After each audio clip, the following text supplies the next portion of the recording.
course, you look at the stats sheet, I think one of the bigger categories that was I really thought helped us win this game, it was our rebound the basketball.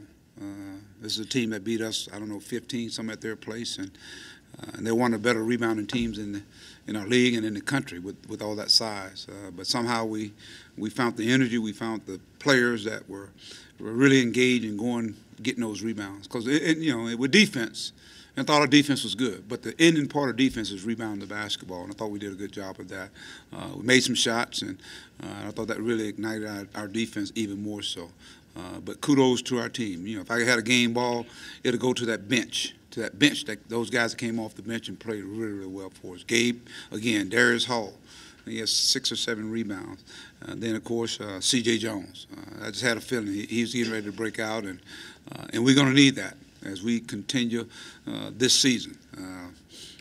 Again, I thought it was just a good total team effort. Each and every guy that went out there, I thought they really gave us some positive energy. I didn't think Trey, I didn't think he would play. He had a low grade kind of a fever, and he wasn't feeling it well, and so I had to kind of motivate him, I guess, talk about there was a player that got maybe 40 to 60 points, and he had a fever. His name was Michael Jordan. So not saying that Trey's Michael Jordan, but just trying to get him to understand, hey, sometimes you can play with that going on, and you become real focused. And I thought he gave me everything he had. So, and we saw Adriel out there, and he's a little weak right now. But it tells you the commitment to this team, that those guys, even though they're feeling a little weak, that they went out there and gave us everything. So, good win, great atmosphere, great crowd, and hopefully there's more to come. All right, Ben Richmond, we got a mic here. Sorry, your thoughts. Hey, Mike, Daniel just was talking about how he had a rough game at A&M that motivated him. What you think of his play today? And you said the other day you thought he was going to play pretty well. I thought he learned from it, Bob. I thought, up there, I thought they really kind of muscled him around, and he got a couple of quick fouls, and I thought space was his biggest difference today. He caught the ball in space and had an opportunity to make some plays, whether it be in the short corner or catching it in a block when nobody's around him. Whether they're trying to double up on him, they didn't double up on him. And then, of course, you got some transition stuff. And our guys did a good job of penetrating and finding him, and he did a good job of finishing. I mean, he's a freshman. He's learning. And that's what you do. You take notes every time you go out and play. And we need him to continue to play consistent. I see right now he missed 1 shot. And that was a shot he got an offensive rebound that, as a freshman, you learn, hey, you kick it back out with 3 minutes. I think it was 3 minutes to go. But he just played with a great sense of urgency, great energy. He's learning. Like I say, when you go through the rigors of this SEC, you learn from game to game. And I don't think it's just him. I think all our guys understand that. What did you do because Hogue and Starks are so big on three-pointers, and they were like 0 for 7 in the first half. Anything specific y'all did against them? Well, they had some shots. They missed them, but I thought we were there with them. They didn't have, that space. I thought, at their place, they had space to catch, gather themselves, and really knock it down. And even when you look at Gilder, he's a guy when he catches it and spots up, he can knock shots down. But that's the key with guys that shoot the basketball. You can't let them get started. And we start off making some shots early on. I thought it really opened up things for us. Again, they're a good basketball team. I mean, when you got size like that, I mean, they was throwing lobs to Williams. I mean, at the shot clock, and he's going and getting them. I mean, so it's that's why our defense had to be chaotic, had to mix it up and make them work for everything. Knowing that defenses are going to key on guys like Macon, Barford, and Gafford, how big was it to get C.J. Jones going today?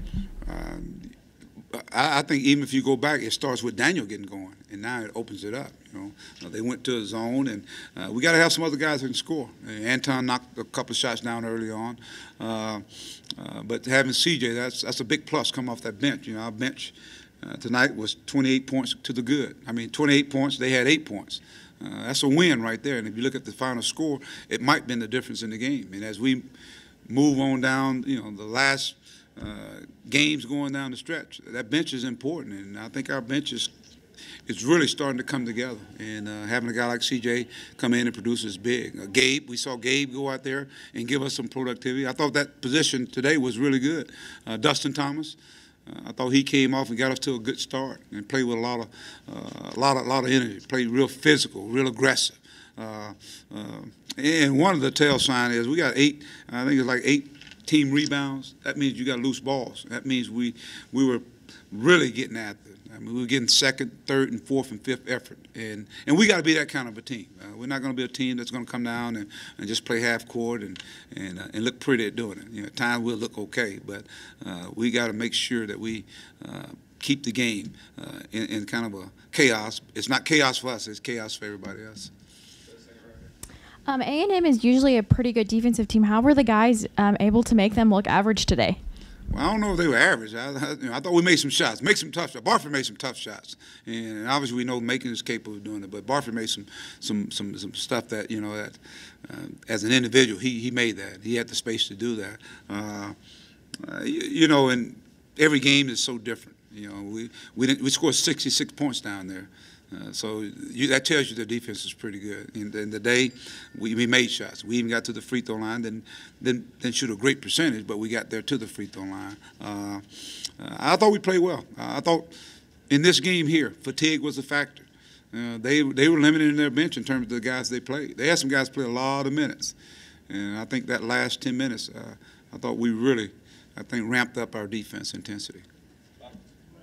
Daryl, bounced back with another 20-point game after kind of a rough shooting game. Just how good was that? And Who did? Daryl, he had 7 of 12 after going 1 of 6. I just showed you, he let the game come to him. He let the game come to him, and that's what happens when you let the game come to you. You play defense, and he did it in 24 minutes. You guys did 3 charges, 3 different players did. How does maybe that speak to the way you're playing defense and sacrificing and stuff, Well, I think that's big, Bob. To me, that's in our DNA. When you talk about, getting assists, and when you talk about guys taking charges, that is huge for our basketball team because there are different ways to protect that rim, and that's what we did. We protected the rim in terms of, Daniel blocked some shots, and we had 3 blocked shots, but then you put those charges, and I think that makes a big difference. And then guys don't come in there as often, and now you're making them shoot jump shots. Early in the season, Daniel's free throws weren't really falling, but lately they've been going down. For you, what's been the difference for him? He's put time in. He's learning. Like I say, he understands now. I said at the beginning of the year, you're going to be a guy that's going to get fouled a lot. So you better you better get in there and work on those free throws religiously. And he's doing it. That's all credit to Daniel. He's getting in there and he's working at it. And now he's taking that to the game. Your 4th win in a row. Billy Kenny was talking about it's tough to get on rolls in this league because it's so tough. I mean, the league's so tough. How good do you feel about how you guys are playing? I think we're playing better, Bob. I think we're playing better. And he's right. Every game's so different. And that's this time of year, our teams tend to really start putting all the pieces together. And that's why you're seeing, obviously Macon and Barford and Ton, those guys are guys that have been through the wars, so to speak, even a guy like Trey. But to me, the refreshing part of it is guys like C.J. Jones stepping up and doing what he's doing. Even Dustin Thomas today stepping up and doing what he's doing. But how about Gabe? I mean, Gabe just gives us a shot in the arm. And, of course, Darius Hall. Those guys getting more and more consistent in terms of impacting this team each and every game. So you talk about developing your bench. I think that's a big key. Now we can get those guys some breathers, and it makes us so much more efficient now.